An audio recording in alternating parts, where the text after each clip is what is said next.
Okay, so let me just create this full screen. Okay, so welcome guys. As I said, this is Computer Programming 143, the review lecture. What we'll be looking at today is also being, I picked it up in the practicals and tutorials and things like that, is this whole concept of pointers and linked lists and so on. So what I don't want to do is try and cover all the various dynamic lists. I'm going to look at one specific one, a linked list. But that's also what you guys got in the project to do at the last part 3. Okay, so we'll be looking at that in a little bit more detail, which is why we're going to cover this lecture 28. The other lectures, it's not to say that the other lectures aren't important, obviously they are, and but it's important that you guys have this, get this under in getting to control of this. All right, so this is chapter 12 in your learning material, and okay, so if we kick off, there's two types of data types that you guys should have learned about in this course.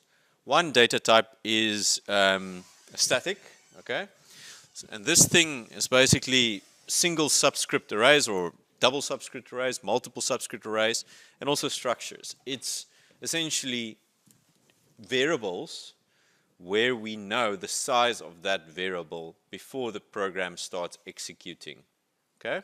So you can say that this array consists of 5 elements, or 20 elements, or 100 elements. But the key here is that you know before the program starts running how big that list should be. Now, what happens if I, for example, want to start getting student feedback? I want to capture student feedback from all the universities in South Africa, but there's no way for me to know beforehand accurately enough how many students there are, right? So I need to account for that number dynamically. So that means while when my program is running, I need to then only determine how many students there are, or if I didn't estimate if it wasn't a good enough estimate, I need to sort of allocate more memory for this. And that's what we call dynamic data types. Okay, so there are 4 that you guys should have learned about. It's linked lists, stacks, queues, and trees. We're going to talk a bit about linked lists today. We're through an example, but we're going to look very briefly at the others. Okay, so linked lists, it's a number of elements that's essentially stored in a line. Each of these elements is in various instances referenced to as a node. Okay, we add a node to our linked list. So a key benefit of having a list is that you can insert or you can delete a node at any particular point. And there's fixed ways in which to do that we'll look at a bit later. Okay, so other things like an operating system or a compiler uses is called a stack. And the difference between something like that and a linked list is where these elements can be added. So in a stack, you can only insert and delete at a particular point. And this capital letters FILO means first in, last out. Okay, so if it's added to the stack, everything that's added to the top of the stack gets processed first. So the further down in the stack you lie, if you were first in, you're going to be processed last. Okay. Then another thing to work with is almost something like a queue or a buffer. It's called a queue as well. So data is inserted at one end and it's removed at the other end. Almost like if you go stand in line and wait for your passport, right? If you start in the queue, then the longer you wait, eventually you'll get processed. So we call this a first in, first out type of thing. Then something that we use very often if we need to search through a big amount of data, it's called a tree. Okay, so as we get a new item, this thing is then added into a tree structure.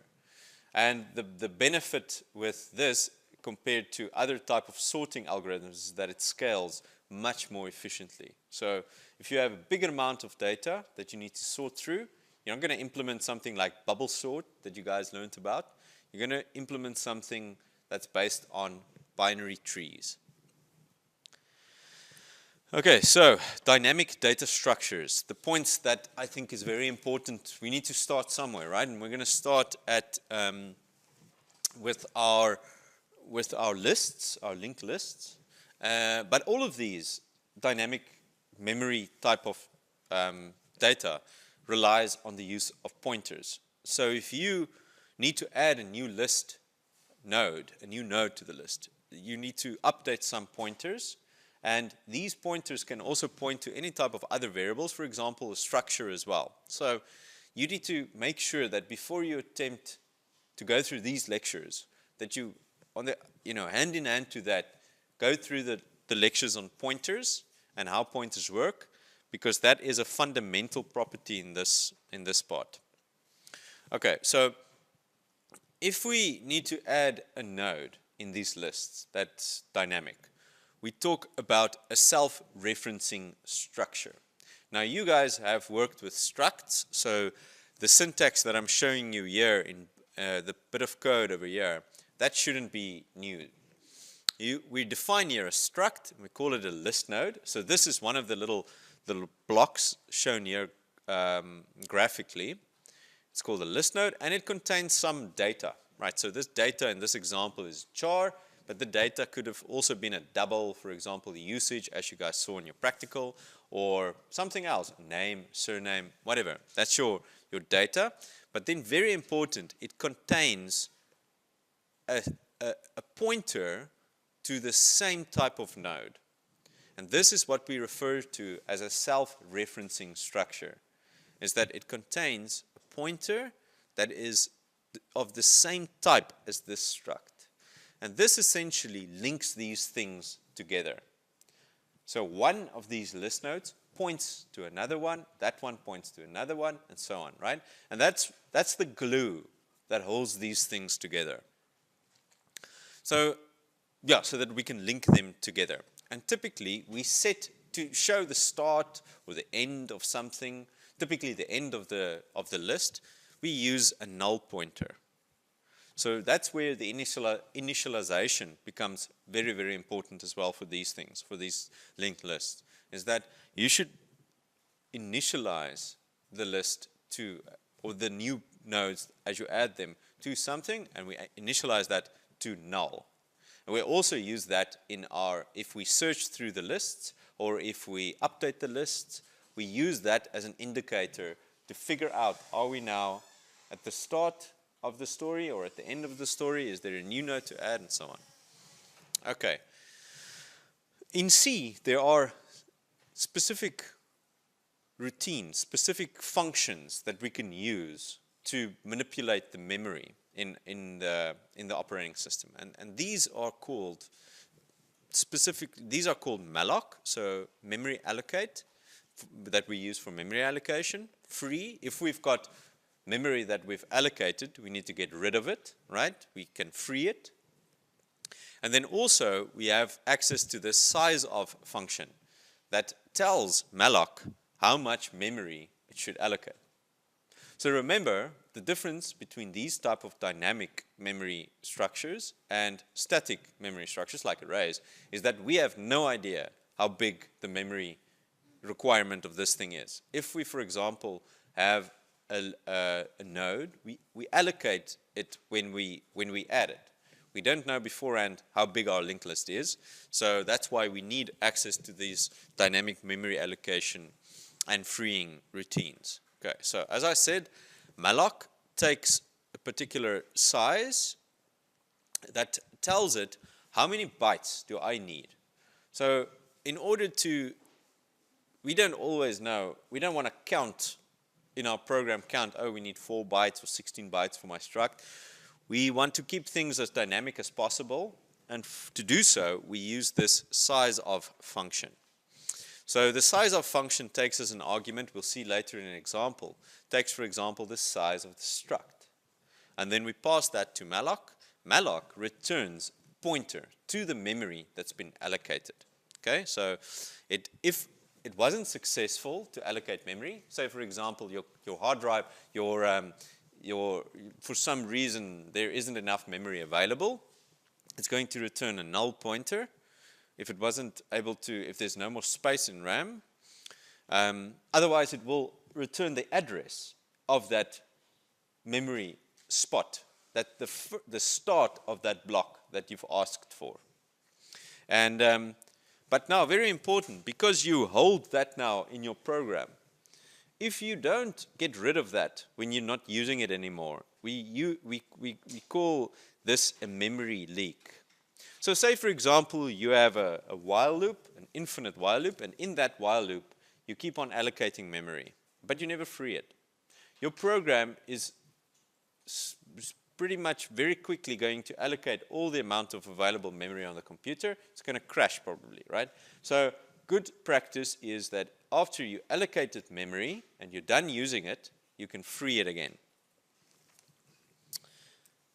Okay, so graphically, what happens when we want to create a linked list? So this here at the bottom is a linked list.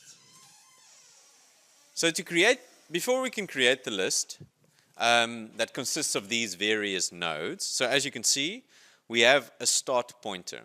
And this start pointer is critical to keep in your program, right? If you lose the start pointer, you lose the list completely because you don't know where in memory it starts. So start pointer points to the first node.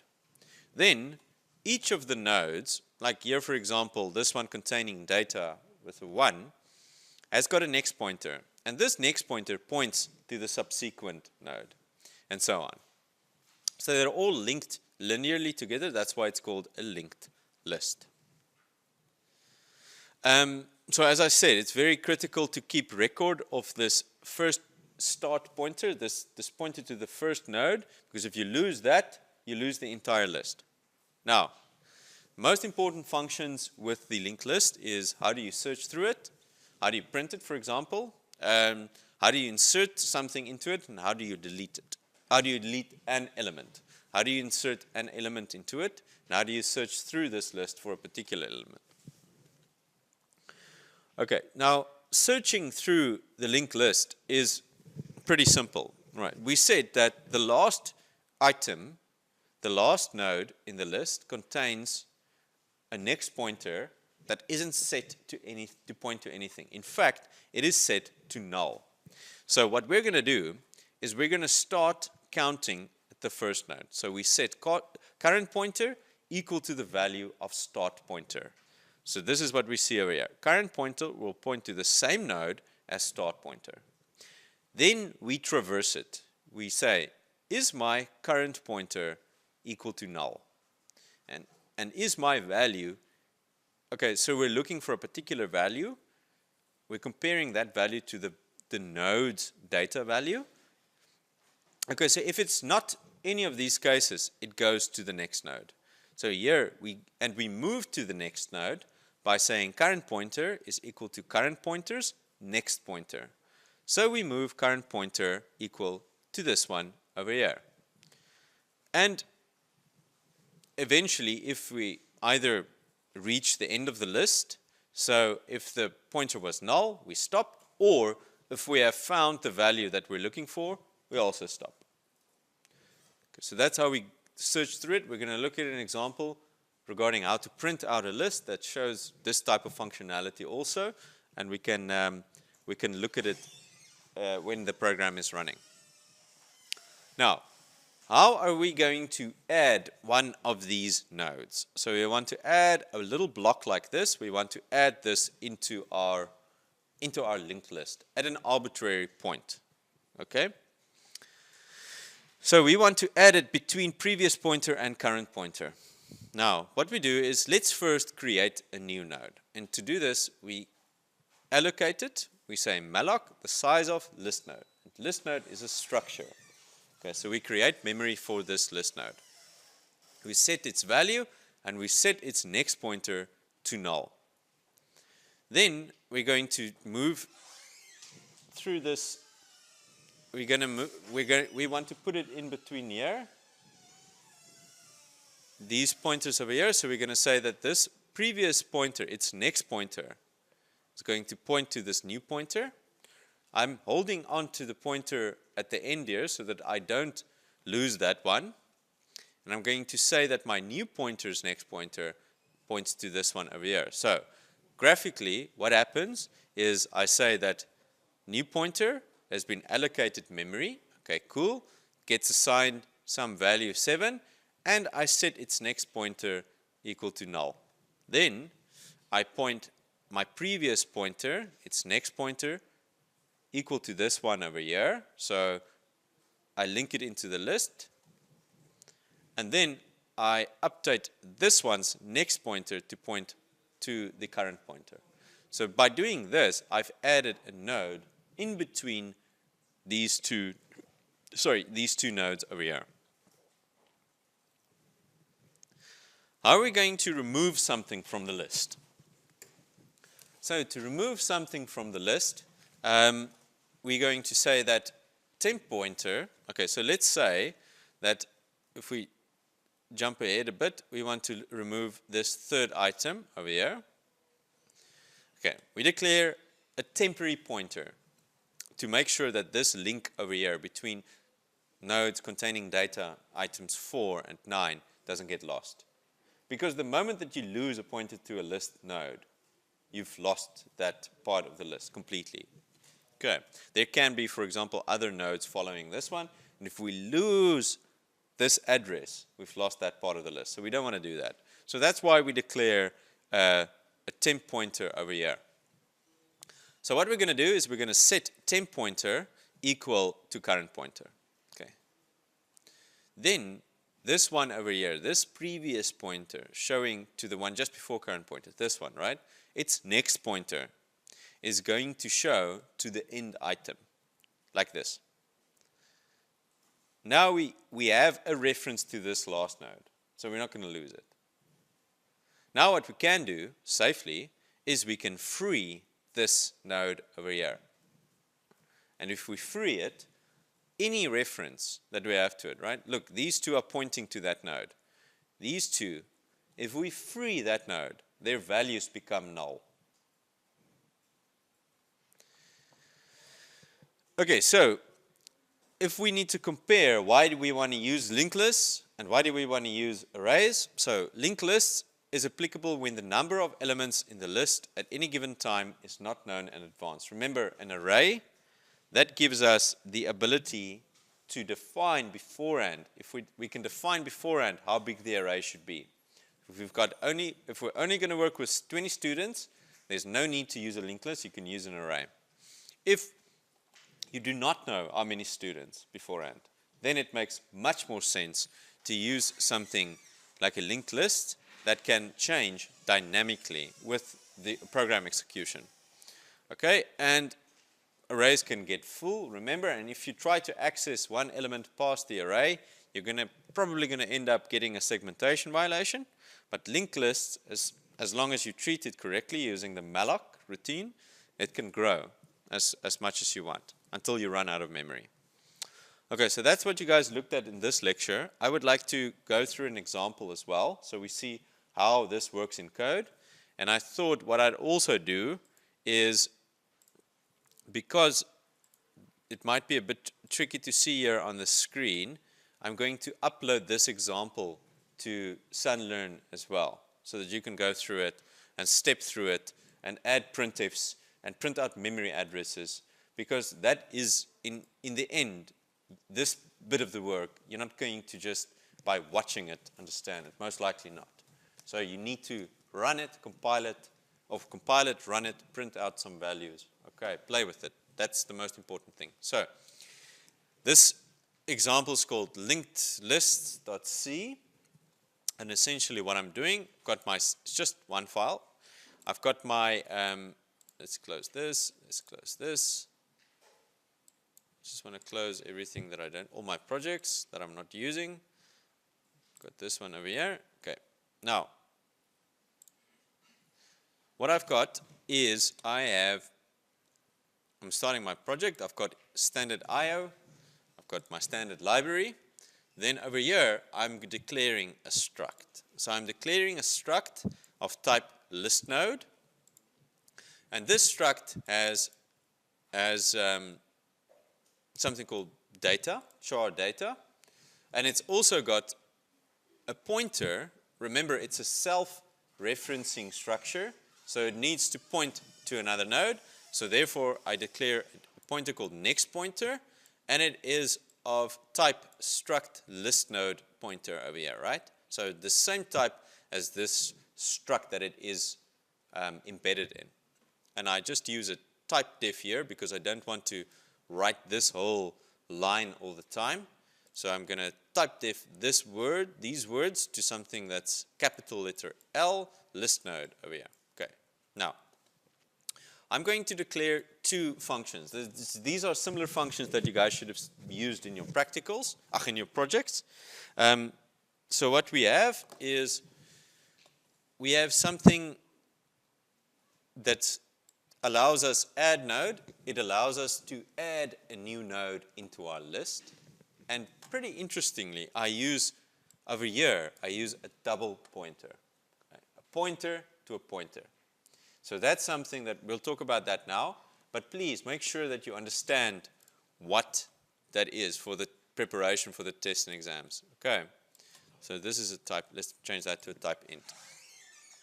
Okay, so the purpose of this add node, it takes the start pointer of my list. Remember, I showed you in the lectures that it's very important to keep the record of where the first node in the linked list is, because if you lose that, you've lost the entire linked list.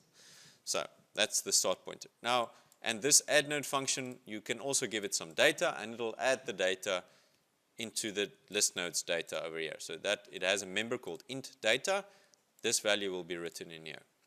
And then I just give you a routine that says print list so that you can print out your linked list. Essentially, it just walks over all the elements in the linked list and it prints it out.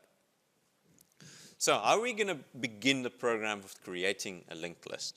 So we need to have a pointer to the first node. So let's call this list node pointer, and we call it start linked list pointer. And very critically, we initialize it to null. So it's equal to null. Setbuff, that you guys have seen numerous times now. This just sorts out Eclipse with the printf statements. Okay, and let's print out our list beforehand. So let's go look at the print list function that I've created for you. So over here is my print list function. It prints out, it steps over all the elements of my linked list. So let's write. Good practice is you always write out what your function does. Function that traverses my linked list and prints out the data. Okay. Now, I just have a printf statement saying that my linked list contains something. Now, if the start pointer is null, so it takes an argument of type list node pointer, and it's my start pointer. So if I go back to my slides, it is this over here, that start pointer.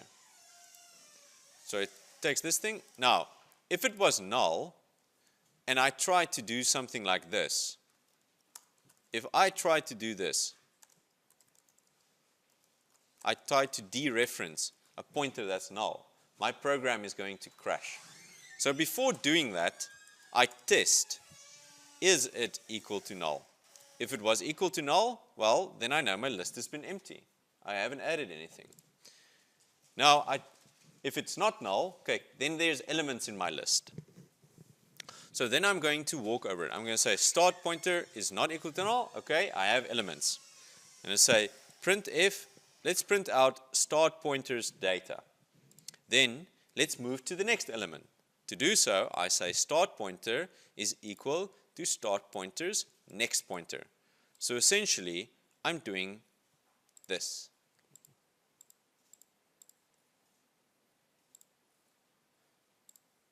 There.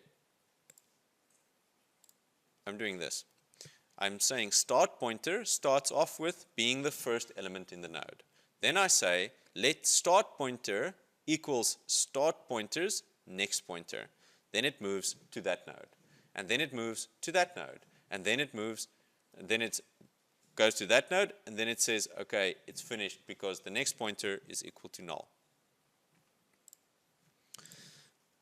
And then it prints out the list. So let's first look at what happens to an empty list. Well, the first time I print it out, it's just going to say, I've got an empty list. So let's comment this out and build it.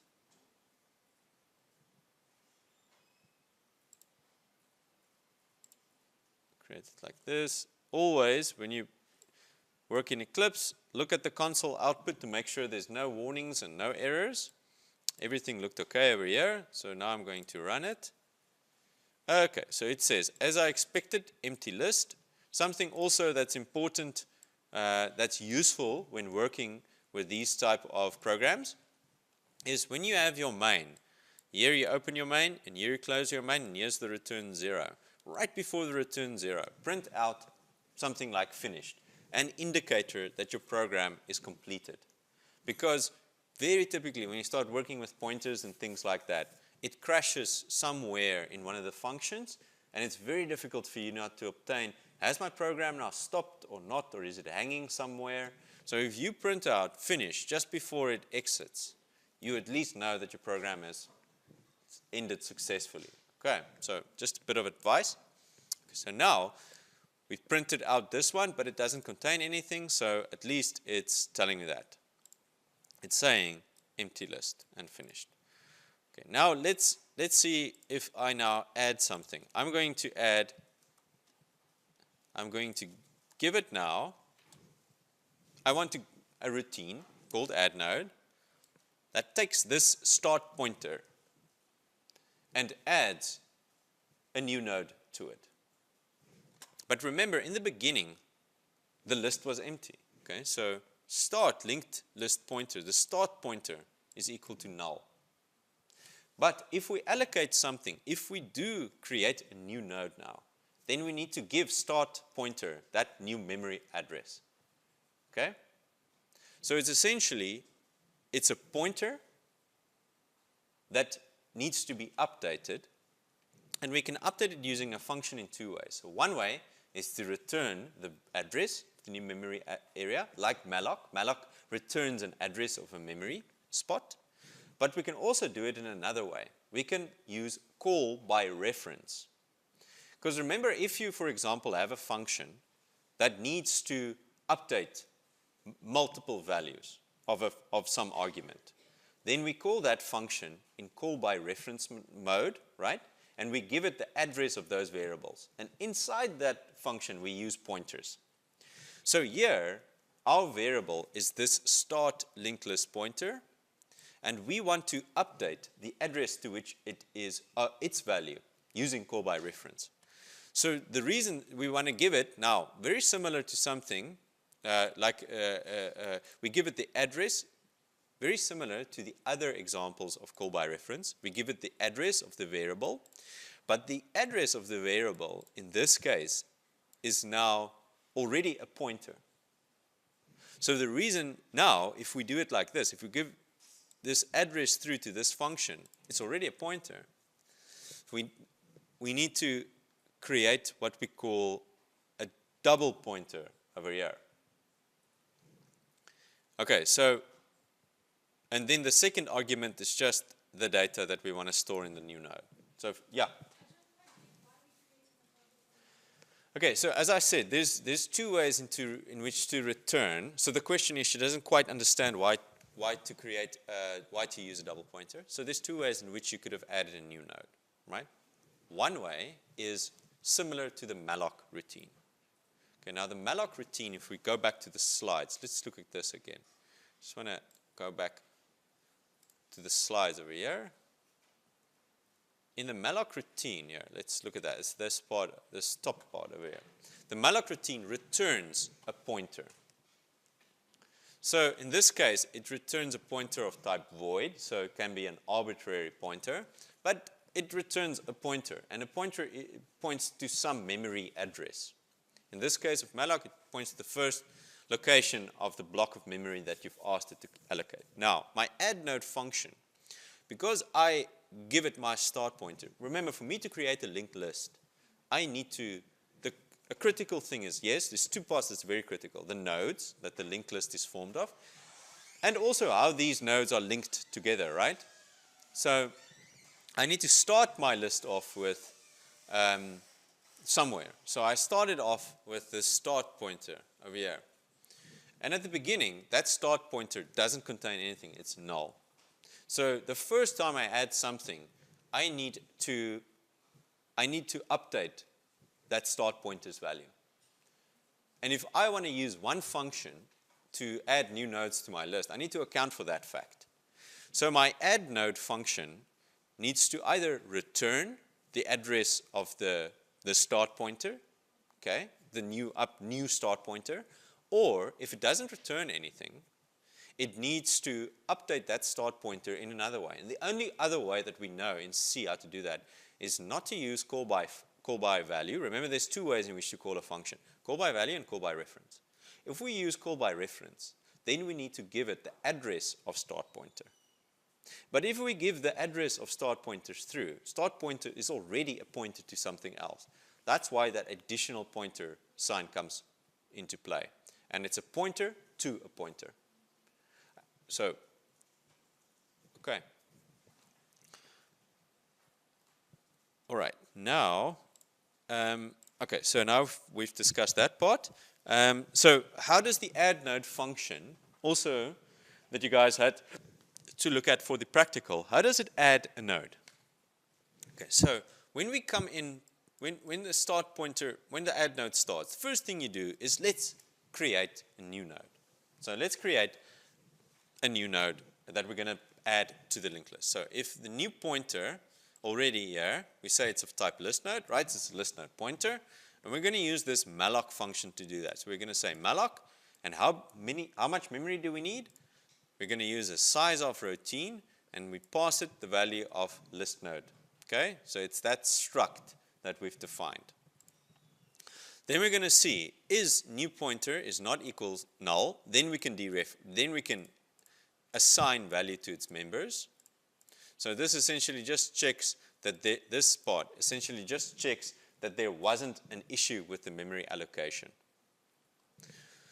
Okay, so we add data, we assign data into its data member, and we also tell this node that it doesn't have anything following onto it. So we assign its next pointer equal to null. Now, we've created our new node. We're going to have to add it somewhere in the list. So what we're going to do, our strategy is, if the list was empty, then we've only got the new node that we created, and we're going to update start pointer to point to that node. So this is the other part of the double pointer. Remember, to update its value, if you do use call by reference, as in this an example, you need to dereference it. So that's where we dereference the pointer over here, and we assign it the address of this new pointer that we've allocated. And this else won't be executed, and we exit the function. So that's where we add the first node. So say it wasn't the first node. The list wasn't empty, and there was another node. Then we use this concept of previous pointer and current pointer. So current pointer points to the first element in the list. So it points to this first element in the node. And then what it's doing, it says, okay, let previous pointer equal current pointer. So both previous pointer and current pointer now points to this first node over here. And what happens then is current pointer gets updated to point to the next element. So it gets updated to point to this element. Previous pointer is still pointing to the previous node. And so we move and move and move until current pointer is equal to null. Because if we do that, we know that we've reached the end of the list, and previous pointer points to the last element, the last node in that list. And then all we do is we say previous pointer's next pointer is equal to new pointer. So we add a new item in the list, we add to the end. And this is what this bit of code does. Okay, so as I said, the print list function we've already discussed. So let's run this. Let's first build it.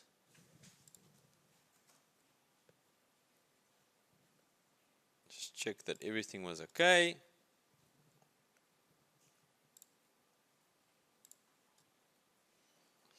Okay, so now we called add node, and we finished adding a node with data 5. So let's see where this is. Yeah, so we've called the add node function. We've added one item. Let's print it out, print our list out. So remember, firstly, we print out an empty list. Then we add a node, and then we print out the list again. So we're going to build it, run it. There we go. So start off with an empty list. We add a node with data element 5, and thereafter we print it out again. So then my node contains this node data, which is element number 5. Now let's add a couple of new nodes. Let's add 1 and 2. Two nodes, one with the value 6 and the other with the value 7, and let's print this out again.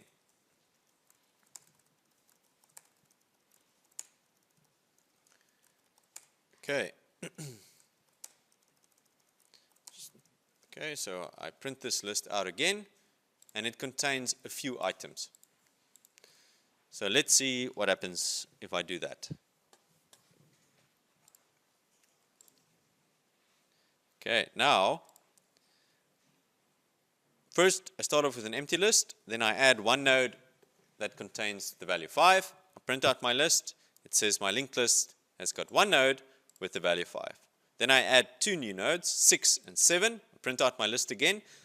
Now my list has items 5, 6, and 7 in. And my program is finished. So this program I'll upload for you guys to Sunlearn so that you can play around with it. So what's the type of stuff you can do to play around with it? I would propose, see if you can add some printf statements here.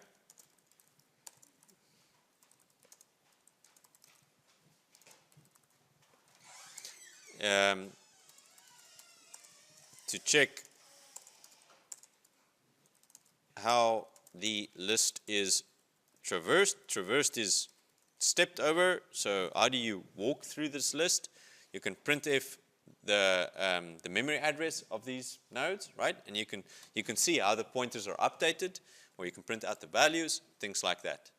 Okay, so the most important thing with this is just to understand how it works is listening. Yeah, I think a good way is to take this example and also play with it a little bit yourselves.